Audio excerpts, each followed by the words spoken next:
ஜீவன் முக்தி பிரதம் தேவம். பரமஹம்ச நித்யானந்தர் ஓர் வாழும் அவதார புருஷர்.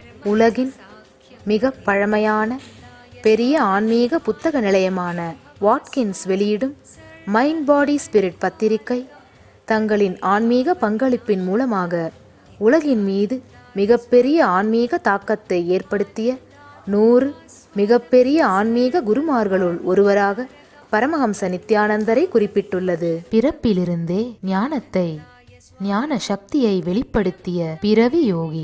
தமிழ், ஆங்கிலம், Telugu, Kannada, Malayalam, Hindi, Sanskrit, Gujarati, Oriya, Bengali, Marathi, French, Malay, Braille, Hebrew, Slovak, Croatian, Polish, Portuguese, Italy, German, Danish, Spanish, ரஷ்ய மொழி, சீன மொழி போன்ற 26 சர்வதேச மொழிகளில் 500க்கும் மேற்பட்ட புத்தகங்களை அருளியிருக்கும் அரிய எழுத்தாளர். 10,000 மணி நேரத்திற்கும் மேல் ஞான கருத்துக்களை மொழிந்துள்ள அரிய பேச்சாளர். லட்சக்கணக்கானவர்களுக்கு அன்னதானம், இலவச மருத்துவ வசதி, கல்வி உதவி, மேலும் உலகம் முழுவதிலும் 140க்கும் மேற்பட்ட இடங்களில் பள்ளிகள், ஆசிரமங்கள், ஆலயங்கள் மற்றும் மருத்துவமனைகள் அமைத்து ஒப்பற்ற சேவை செய்து வரும் சமூக சேவகர். லட்சக்கணக்கானவர்களுக்கு தலைவலி முதல் கேன்சர் வரை தனது தியான சக்தியால் தீர்த்து வைத்த தியான சிகிச்சையாளர். கோடிக்கணக்கான மக்களுக்கு உடல் நலம், மனவளம் ஆகியவற்றிற்கான கிரியைகளை வகுத்து தரும் கிரியா யோகி. கோடிக்கணக்கான மக்களுக்கு வாழ்வியல் பிரச்சனைகளுக்கான தீர்வுகளை தந்த வாழும் ஞானி. இந்தியாவில் பெங்களூரு, ஹைதராபாத், திருவண்ணாமலை, சேலம் மற்றும் அமெரிக்காவில் Los Angeles, San Jose, Seattle, Toronto, Ohio, Oklahoma, Phoenix, Saint Louis, Brazil, Paris, Guadeloupe, Dallas, New York, New Jersey, Atlanta, Calgary, Vancouver போன்ற நகரங்களில் வைதீக ஆலயங்களையும், மலேசியா, சிங்கப்பூர் போன்ற 154க்கும் மேற்பட்ட நாடுகளில் தியான மையங்களையும் ஆசிரம கிளைகளையும் இயக்கி நடத்தி வரும் உலகளாவிய நித்யானந்த தியானபீட ஆன்மீக இயக்கத்தின் நிறுவனர். 1 கோடிக்கும் மேற்பட்ட சீடர்களால் ஆத்மார்த்தமாக பின்பற்றப்படும் ஞான குரு. தீட்சையின் மூலம் சக்தி பரிமாற்றத்தை நிகழ்த்தும் அவதார சக்தி. பாரம்பரிய யோகக்கலையை ஆயிரக்கணக்கான யோக மையங்கள் மூலம் உலகமெங்கும் எடுத்துச் சென்ற நவீன கால யோகி. லட்சக்கணக்கான மக்களுக்கு குண்டலினி சக்தியை உயிர்ப்பித்து அஷ்ட சித்திகளை அருளும் அஷ்டமா சித்திதாயகன். லட்சக்கணக்கான இளைஞர்களின் எதிர்காலத்திற்கு வழிகாட்டியாய் திகழும் ஒரே இளம் குரு. உலகிலேயே இணையதளத்தின் மூலம் அதிகமாக பார்க்கப்படும் ஆன்மீக குரு. அரசியல் துறையிலும் ஊடகத்துறையிலும் ஊடுருவியிருக்கும் நாத்திக ரவுடி கும்பல்களால் தொடுக்கப்பட்ட மத தாக்குதலையும் தாண்டி ஒப்பற்று ஒளிரும் ஆன்மீக ஒளி. அசைக்க இயலாத என்றென்றும் நிலைத்திருக்கும் ஞான கல்ப விருட்சம். பரமஹம்ச நித்யானந்தர் உலகின் மிக பழமையான புகழ்பெற்ற மதுரை ஆதீனத்தின் 293வது குருமகா சந்நிதானமாக முடிசூட்டப்பட்டுள்ளார். வந்தே பாப விநாசக்தம் நித்யானந்தாய ஸ்வாகதம். நித்யமுக்தம் நிர்விகல்பம் தியானலோக பிரதீபகம். வந்தே சாந்தமயம் பந்தம் நித்யானந்தாய ஸ்வாகதம். நித்யமுக்தம் நிர்விகல்பம் தியானலோக பிரதீபகம். ஆனந்தகந்த சஞ்சாரம் சர்வோபாதி விநிர்முக்தம். வந்தே ஞானாலயம் நாதம் நித்யானந்தாய ஸ்வாகதம்.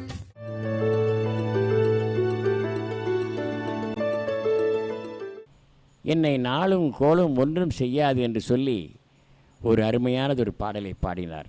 அதற்கு பேர் கோளறு திருப்பதிகம். வேயுரு தோழி பங்கன் விடம் உண்ட கண்டன் மிக நல்ல வீணை தடவி மாசரு திங்கள் கங்கை முடி மேலணிந்து என் உளமே புகுந்த அதனால் ஞாயிறு திங்கள் செவ்வாய் புதன் வியாழன் வெள்ளி சனி பாம்பிரண்டும் உடனே ஆசரு நல்ல நல்ல அவை நல்ல நல்ல அடியாரவர்க்கு மிகவே தேனமர் பொழில்கொள் ஆலை விளை சென்னல் துன்னி வளர் செம்பொனெங்கும் நிகழ நான் முகநாதியாய பிரமாபுரத்து மறைஞான ஞான முனிவன் தானுரு கோளும் நாளும் அடியாரை வந்து நலியாத வண்ணம் உரை செய் ஆன சொன்மாலை போதும் அடியார்கள் வானில் அரசாழ்வரானை நமதே என்று பாடி அருளி வேதாரண்யத்திலிருந்து பாண்டிய நாட்டின் தலைநகரான மதுரைக்கு வருகை தந்தார். நித்யானந்த தியானபீடம் உங்களை வரவேற்கிறது. இந்தியாவின் ஆன்மீக இதயமாம் திருவண்ணாமலையில் அமைந்திருக்கும் லிங்கக்ஷேத்திரம் 1008 லிங்கங்களும் ஒரே இடத்தில் பிரதிஷ்டை செய்யப்பட்டிருக்கும் பிரபஞ்ச சக்திகள் நிறைந்த ஒரே ஸ்தலம். அண்ணாமலையானின் அடிமுடி காணாத அரூப ரூப தரிசனம். இயற்கை சூழலில் அமைந்திருக்கும் ஸ்ரீ நித்யானந்தேஸ்வரர் ஆலயம். ஸ்ரீ ஆனந்த கணபதி, வள்ளி தெய்வானை சமேத ஸ்ரீ ஆனந்த சுப்பிரமணியர், அஷ்டலிங்கங்கள், நவகிரகங்கள், 27 நட்சத்திரங்கள், 12 ராசிகளின் ஸ்தல விருட்சங்கள், கல்ப விருட்சமான விடதி ஆலமரம் என்று அத்துணை இறை சக்திகளின் சங்கமம். 1008 லிங்க கஷேத்திரம், பிரபஞ்ச சக்திகள் நிறைந்த தெய்வீக ஸ்தலம். பரமஹம்ச நித்யானந்தரின் சாநித்தியத்தில் பிரதிமாதம் பௌர்ணமி திருவிழா. தினந்தோறும் ஆயிரக்கணக்கான மக்களுக்கு அன்னதானம். மாதந்தோறும் 10,000த்திற்கும் மேற்பட்ட மக்களுக்கு வைத்திய தானம், தியானம், தியான சிகிச்சை என்று சேவைகளை அளித்து வரும் ஒரு குணமளிக்கும் சக்தி ஸ்தலம். இடம் நித்யானந்த தியான பீடம், கிரிவலப்பாதை, திருவண்ணாமலை. தொலைபேசி எண்கள் 7200003311 மற்றும் 7200003322.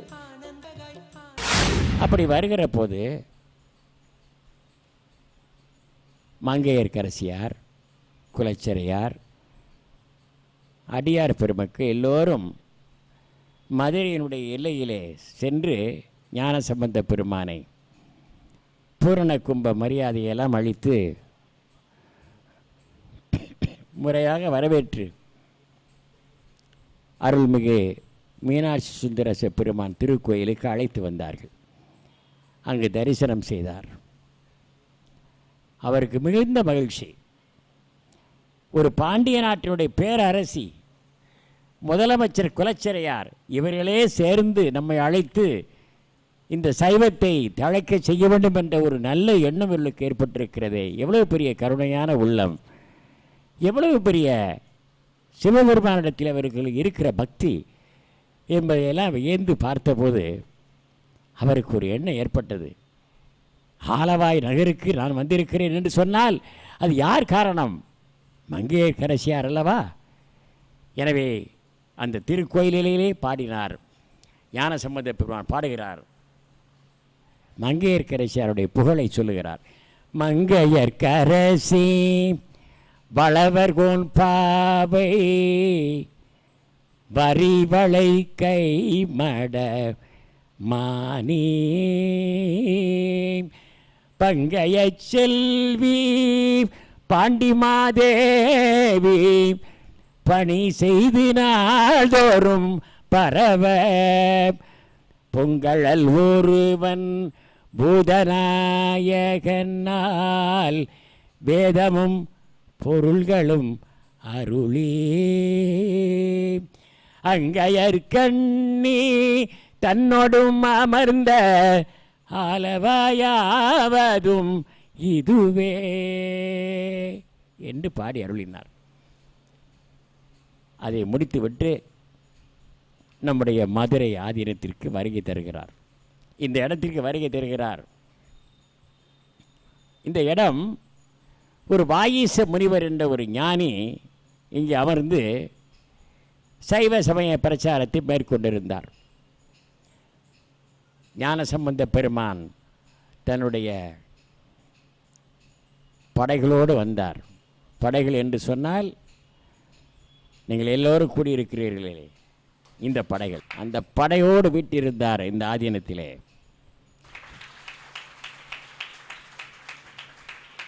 நமசிவாய மந்திரம் முழங்க, சிவபெருமானுடைய பெருமைகள் முழங்க அவர் தன்னுடைய பிரச்சாரத்தை மேற்கொண்டார்.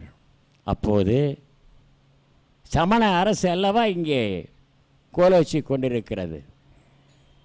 பாண்டிய மன்னன் நின்றசி நெடுமாறன் யார் என்று சொன்னால் சமண மன்னன். சமண மன்னனுடைய மனைவியார் மங்கையர்க்கரசியார் சைவ திருமகள். இந்த நாட்டினுடைய முதலமைச்சர் குலச்சிறையார் சைவ திருமகன். எனவே என்ன செய்தார்கள் தெரியுமா? 8000 சமண முனிவர்கள் ஒன்று சேர்ந்தார்கள். இந்த பாண்டிய மன்னனுடைய அரசு சட்டம் என்னவென்று சொன்னால், இந்த திருநீர் பூசியிருந்தார் நான் பார்த்தேன் என்று சொன்னால் 3 நாள் தீட்டு. அவர் திருநீர் பூசியிருந்தால் என்று யாராவது கேட்டால் 3 நாள் தீட்டு. அதற்கு பெயர் கண்டு முற்று கேட்டு முற்று என்று பெயர். அது இந்த நாட்டினுடைய the loss of the Pandyan kingdom in the 6th century, 6ஆம் நூற்றாண்டிலே இது பாண்டிய மன்னனுடைய அரசு சட்டம் இது. அதனால் என்ன செய்தார்கள் தெரியுமா? இந்த ஞானசம்பந்த பெருமானை இந்த ஆதீனத்திலிருந்து வெளியேற்ற வேண்டுமென்று கருதி மந்திரங்களையெல்லாம் போட்டார்கள். அப்போவே ஆரம்பித்து விட்டார்கள்.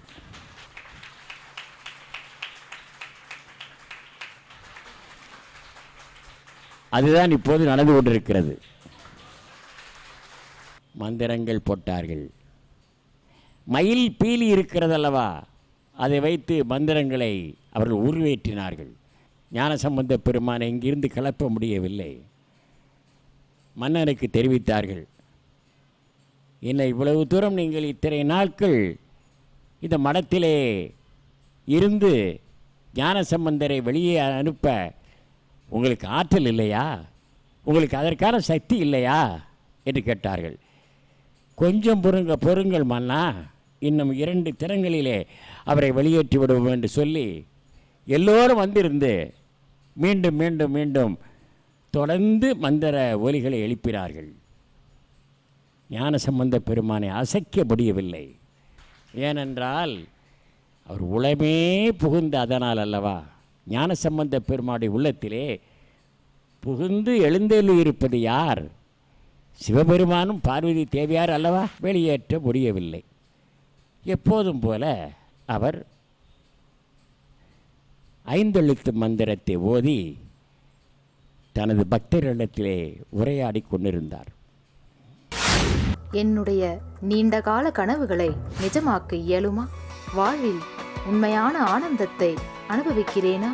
ஒவ்வொரு நாள் காலை நான் எழும்பொழுதும் இனிமையான வாழ்க்கை என்னை வரவேற்கிறதா?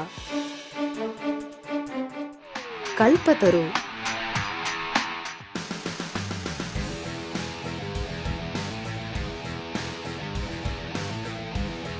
உங்களுடைய ஆழமான இந்த எண்ணங்களையும் தேவைகளையும் நிஜமாக்குவதற்கான தியான நுட்பத்தை தரும் ஒரு நாள் தியான முகாம். கல்பத்தரு தியான முகாமில் வாழும் அவதார புருஷரிடமிருந்து நேரடியாக தீட்சை பெற்ற கோடிக்கணக்கான மக்களின் அனுபவங்கள். 14 வருஷமா எங்கள் வீட்டுக்காருக்கு கிட்னியில் ஸ்டோன் ப்ராப்ளம் இருந்துக்கிட்டே இருந்துச்சு. ஆப்ரேஷன் பண்ணணும்னு சொல்லிட்டாங்க. அப்போ வந்து சாமிக்கிட்ட இப்போ கல்பத்தரு தரிசனம்னாங்க. நாங்கள் சாமிக்கிட்ட போயிட்டு நீங்கள் என்ன ஆனாலும் பரவாயில்ல, சாமி பார்த்துப்பாரு அப்படின்னு ஒரு ஆழ்ந்த நம்பிக்கையோட கல்பத்தரு தரிசனம் போய் அட்டன் பண்ண சாமியை பார்த்துக்கிறேன்னு சொன்னார். இந்த 2 ஸ்டோனும் ஃபஸ்ட்டு சாமிகிட்ட கல்பத்தரை அட்டன் பண்ணோன்னா அந்த 2 நாளில் வந்துருச்சு. திருப்பி ஒரு 4-5 நாள் கழித்து மறுபடியும் இந்த கல் மட்டும் தனியாக வந்துச்சு. என்னுடைய பேர் தேவநாத், அசிஸ்டன்ட் ப்ரொஃபஸர் ஒர்க் பண்ணிகிட்ருக்கேன். எனக்கு மெயின் செட்பேக் என்னோடய ஹிப் பெயின் ப்ராப்ளம் இருந்தது. எனக்கு பெரிய ஹிப் பெயின் ப்ராப்ளம் இருந்தது. அந்த ஹிப் பெயின் ப்ராப்ளத்துலேருந்து நான் ரிலீஸ் ஆகணுன்றதை என்னோடய ஃபஸ்ட்டு கோரிக்கை நான் சுவாமிகிட்ட வச்சு சுவாமி அதை ஹீல் பண்ணார். And I am now healthy and with that aspects. சுவாமிக்கு நான் அது ரொம்ப நன்றி சொல்கிறேன் சுவாமிக்கு. ஏன்னா அந்த ஒரு விஷயம் எனக்கு நடக்கலைன்னா என் லைஃப்பில் எனக்கு எதுவுமே கிடையாது. பிரதி பௌர்ணமி தோறும் திருவண்ணாமலை நித்யானந்த தியான பீடத்தில் கல்பத்தரு தியான முகாம் நடைபெறுகிறது. முன்பதிவு அவசியம். மேலும் விவரங்களுக்கு நித்யானந்த தியான பீடம், கிரிவலப்பாதை, திருவண்ணாமலை. தொலைபேசி எண்கள் 7200003311, 7200003322. திரும்பி மன்னன் என்ன செய்தான்? அவர்களை அழைத்து பேசினான். என்ன ஆயிற்று உங்களுடைய சக்தி, என்ன ஆயிற்று உங்கள் மந்திரம் என்று கேட்டான். ஒன்றுமே முடியவில்லை மன்னா, வேறு என்ன நீங்கள் உத்தரவு பிறப்பிக்கிறீர்களோ அதை செய்கிறோம் என்று சொன்னார்கள். மன்னன் சொன்னான், நீங்கள் என்ன சொல்லுகிறீர்களோ அதை நான் ஒப்புக்கொள்கிறேன், என்ன செய்ய வேண்டும் என்று கருதுகிறீர்கள் என்று மன்னன் கேட்டான். அதற்கு அவர்கள் சொன்னார்கள், வேறொன்றுமில்லை மன்னா, இந்த மடத்திலே தங்கியிருக்கிறார் அல்லவா ஞானசம்பந்த பெருமான், இந்த மடத்திற்கு தீயை வைத்து விட்டால் ஓடி விடுவார் என்று சொன்னார். செய்யுங்கள், உடனடியாக செய்யுங்கள் என்று ஆணை பிறப்பித்தார் மன்னன். பெரிய கொட்டகை இங்கே போடப்பட்டிருந்தது. இந்த கொட்டகைக்கு தீயை வைத்தார்கள் சமண முனிவர்கள். ஞானசம்பந்த பெருமான் நாங்கள் இருவரும் வீற்றிருக்கின்ற அந்த கோயில் மண்டபத்திலே வீற்றிருந்தார். அங்கே வந்து தகவல் சொன்னார்கள், ஞானசம்பந்த பெருமானே,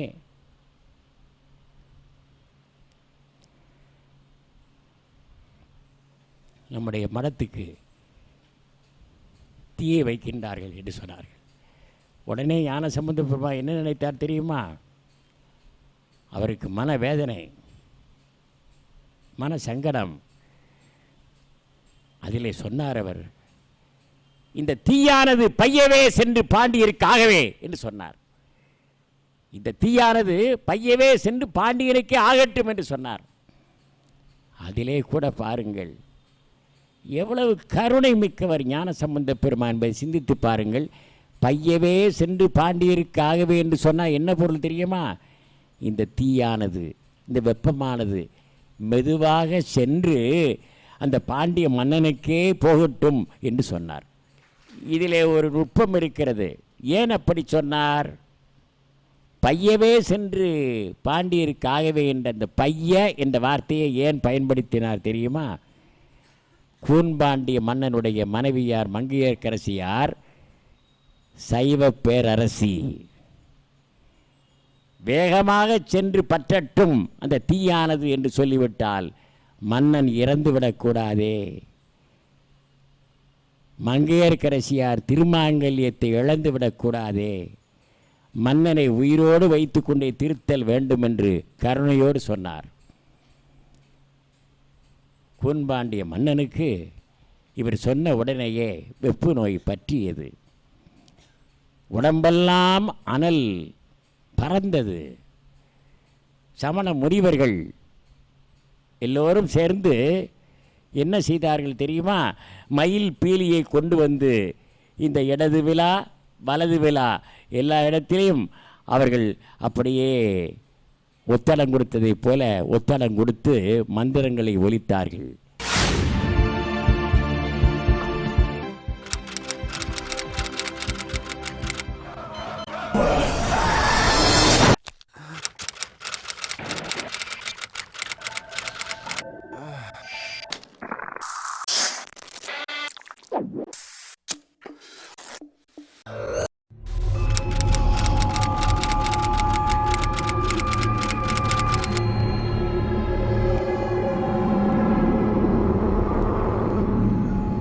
இளைஞர்களே, உங்கள் வாழ்க்கையை வீணாக்கியது போதும். இளமையில் கல்வியும் சமூகத்திற்கு நாம் செய்ய வேண்டிய கடமையையும் ஆற்றுவதுதான் உங்கள் வாழ்க்கையை நீங்கள் மேம்படுத்திக் கொள்வதற்கான ஒரே வழி. புறப்படுங்கள் தமிழக இளைஞர்களே, தெய்வீக திராவிட நாடு செய்து வைப்போம். இளைஞர்களே, நீங்கள் வாழ்க்கையில் வெற்றி பெறுவதற்கு தேவையான ஆரோக்கியமான உடலை உருவாக்கும் நித்திய யோக பயிற்சிகள், மனநலம் தரும் ஆன்மீக கருத்துக்கள், எதிர்மறை உணர்ச்சிகளை சமநிலைப்படுத்தும் தியானம், துக்கத்தை உருவாக்கும் மன அமைப்பை தகர்க்கும் சக்தி வாய்ந்த கிரியை, ஆக்கப்பூர்வமான தலைமை பண்பை வெளிப்படுத்தும் வாய்ப்புகள், உருவாக்கும் திறனை அதிகரிக்கும் பயிற்சிகள், தடைகளை தகர்த்தெறிந்து நினைத்ததை அடையும் ஆற்றல்.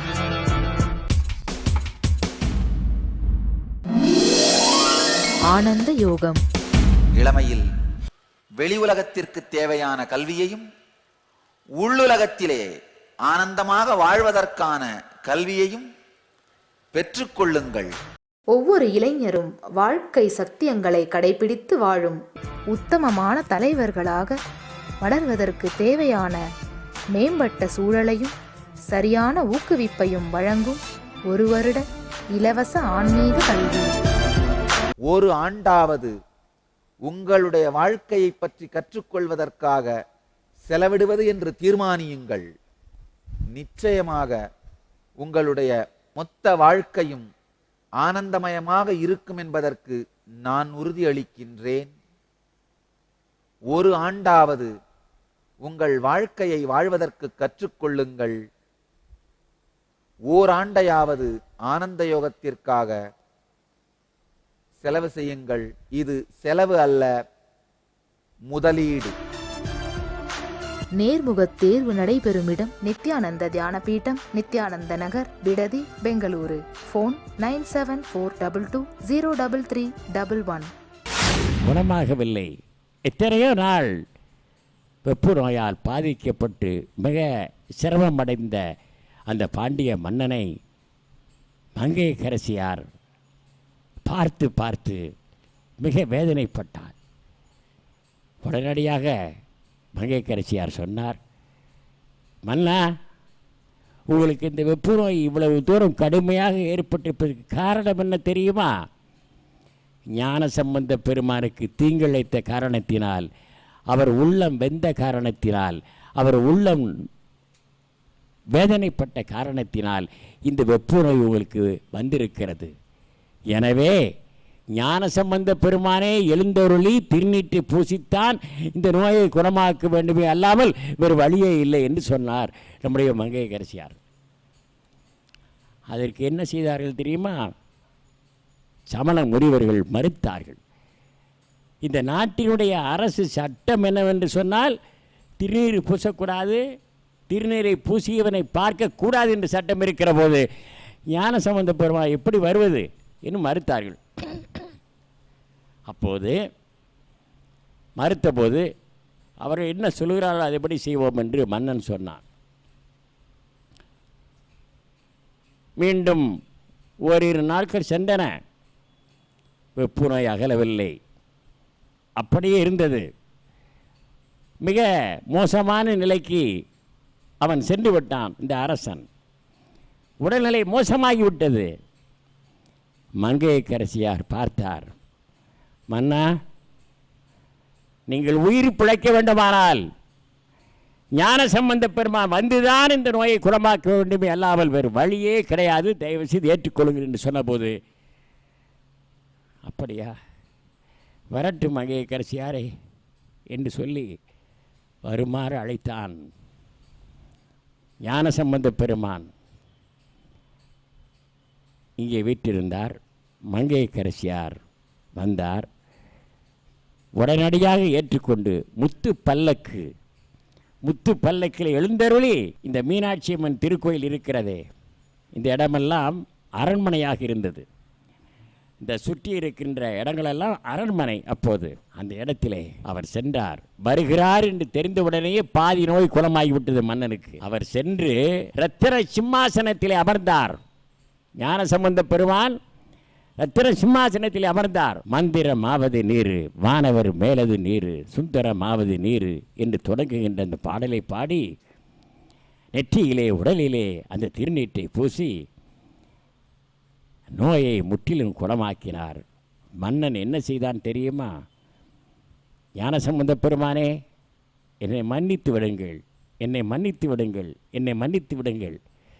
உங்களை பற்றிய அருமை பெருமைகளை தெரியாமல், உங்களுடைய மகிமையை தெரியாமல், உங்களை சரிவர புரிந்து கொள்ளாமல், பிறர் சொல்வதை கேட்டுக்கொண்டு, 2000 சமண முனிவர்கள் சொல்வதை கேட்டுக்கொண்டு நான் உங்களுக்கு அறியாமையின் காரணமாக, புரியாமையின் காரணமாக உங்களுக்கு தீங்கிழைத்து விட்டேன். ஞானசம்பந்த பெருமானே, என்னை மன்னியுங்கள், என்னை மன்னித்து ஆசீர்வதியுங்கள் என்று அவன் மன்னன் கேட்டுக்கொண்டான். நோய் முற்றிலும் குணமாகியது. மன்னா என்று எல்லோரும் குரல் கொடுத்தார்கள். ஞானசம்பந்த பெருமான் அங்கு வீற்றிருந்தார். ரத்தின சிம்மாசனத்தில் வீற்றிருந்தார். அப்போது ஒரு காட்சி நடந்தது. சுற்றிலும் மன்னன் படுத்த படுக்கையில் இருக்கிறான். ஞானசம்பந்த பெருமான் நிற்கிறார். அவரை நின்று கொண்டே பூசிக்கொண்டிருக்கிறார் திருநீட்டை. சுற்றிலும் சமண முனிவர் நின்று கொண்டிருக்கிறார்கள். இதை பார்த்துவிட்டு மங்கையர்க்கரசியார் பார்த்தார். 8000 சமண முனிவர்களும் இப்படி சூழ்ந்து நிற்கிறார்களே, ஞானசம்பந்த பெருமானுக்கு எதுவும் ஆபத்து ஏற்பட்டுவிடக்கூடாது என்று கருதிய அந்த மங்கையர்க்கரசியாருடைய குறிப்பை அறிந்தார் ஞானசம்பந்த பெருமான்.